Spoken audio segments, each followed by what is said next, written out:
यानी कि आकार की कल्पना की, और वह मूर्ति संपूर्ण ऐश्वर्य गुणों से संपन्न, एकमात्र वंदनीया, सर्वाद्या, सब कुछ देने वाली और संपूर्ण संस्कृतियों का केंद्र थी। जो मूर्ति रहित पर ब्रह्म है, उसकी मूर्ति चिन्मय आकार भगवान सदाशिव हैं। बोलो शंकर भगवान की जय।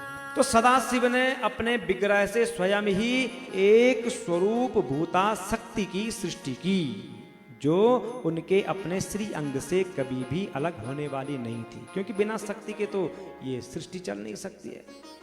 और उस पराशक्ति को प्रधान प्रकृति, गुणमयी माया, बुद्धि तत्व की जननी तथा विकार रहित बताया गया है। सा शक्ति अंबिका प्रोक्ता प्रकृति ही सकलेश्वरी। वह शक्ति अंबिका कही गई है। उस शक्ति की 8 भुजाएं हैं, और उन काल रूपी ब्रह्म ने एक ही समय शक्ति के साथ शिवलोक नामक क्षेत्र का निर्माण किया था। उस क्षेत्र को ही काशी कहते हैं। वह क्षेत्र आनंद का हेतु है। उस क्षेत्र को काशी कहते हैं। उस क्षेत्र का कभी नाश नहीं होता है, चाहे प्रलय भी आ जाए। और कहते हैं कि वो क्षेत्र कहाँ है? भगवान शंकर के त्रिशूल में है। एक समय उस आनंद वन में रमण करते हुए शिवा और शिव के मन में यह इच्छा हुई कि किसी दूसरे पुरुष की सृष्टि करनी चाहिए, जिस पर हम सृष्टि का संचालन का कार्य सौंप देंगे, और हम दोनों काशी में आराम से आनंद से विचरण करेंगे। ऐसा विचार करते हैं। तो ऐसा निश्चय करके शक्ति सहित परमेश्वर शिव ने अपने वाम भाग के 10वें अंग पर अमृत का सिंचन किया। तो वहां उसी समय एक पुरुष प्रकट हुआ, जो तीनों लोकों में सबसे अधिक सुंदर था। उसमें सत्वगुण की अधिकता थी। तो शिव ने उन्हें विष्णु नाम प्रदान किया। बोलो विष्णु भगवान की जय। और कहा कि तुम तपस्या करो। उनको तप करने की आज्ञा दे दी। वह समस्त कार्यों का साधन है।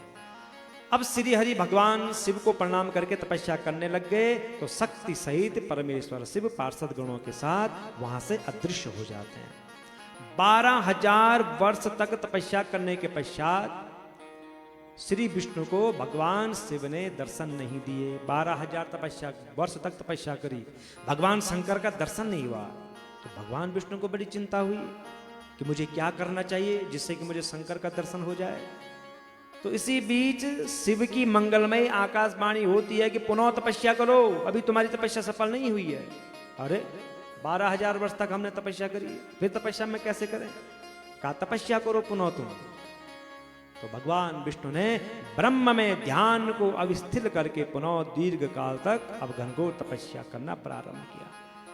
भगवान विष्णु को बोध हो आया और वे प्रसन्न होकर के सोचने लगे कि वह महान तत्व क्या है, वह तत्व कौन है। ये बोध हो गया, जिज्ञासा हो गई कि वह तत्व क्या है।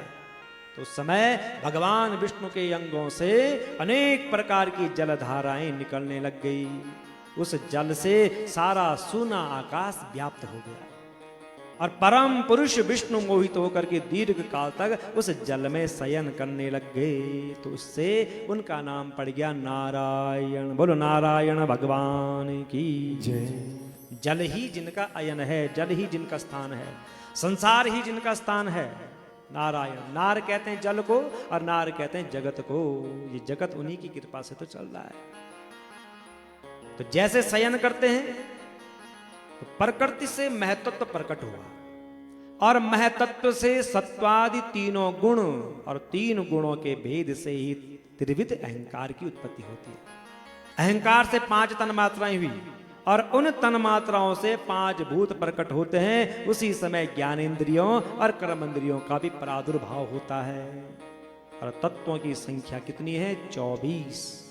और ये जो है कि 24 तत्वों को ग्रहण करके परम पुरुष नारायण भगवान शिव की इच्छा से ब्रह्म रूप जल में शयन करते हैं। उस समय भगवान विष्णु की नाभि से सुंदर एक कमल प्रकट होता है। विशाल कमल प्रकट हो गया, और उसी कमल में हे नारद मैं ब्रह्मा प्रकट हो गया। ब्रह्मा जी कह रहे नारद जी से मेरी उत्पत्ति उसी कमल से हुई है। मैंने चारों ओर देखा तो मेरे चार मुख हो गए, केवल जल ही जल दिखाई दिया मुझे।